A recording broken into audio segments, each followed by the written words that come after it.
استغفار کا مطلب ہوتا ہے بخشش طلب کرنا، یعنی جو سابقہ گناہ لغزشیں ہم سے سرزد ہو گئیں ہم ان پر اپنے رب سے استغفار کریں، اور ثم توبو، اور پھر توبہ کریں۔ توبہ کیا ہے؟ توبہ پشیمانی اور واپسی ہے، یعنی جو ہو گیا اس پر پشیمان ہونا اور واپسی کا رستہ اختیار کرنا، مطلب آئندہ کے لیے اب گناہ کے رستے کو ترک کر دینے کا فیصلہ کر لینا۔ توبہ یہ ہے سابقہ جو ہو گیا اس پر معافی اور آئندہ نہ کرنے کا اللہ سے وعدہ، یہ ہے توبہ۔ اللہ سے مغفرت طلب کرنا استغفار، اور توبہ کیا ہے کہ اللہ تعالیٰ سے یہ اقرار کرنا کہ جو مجھ سے سابقہ گناہ ہو گئے ہیں میں ان کی آپ سے معافی کی طلبگار ہوں، اور آئندہ میں ایسے ناپسندیدہ فعل سے اعراض کروں گی، آئندہ کے لیے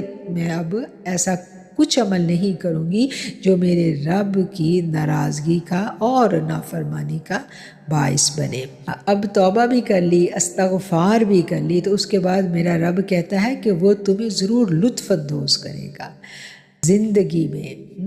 تو یہ نہیں ہے کہ جو لوگ دین اسلام پر چلتے ہیں تو پھر ان کے لیے ساری زندگی آزمائش ایسا نہیں ہے۔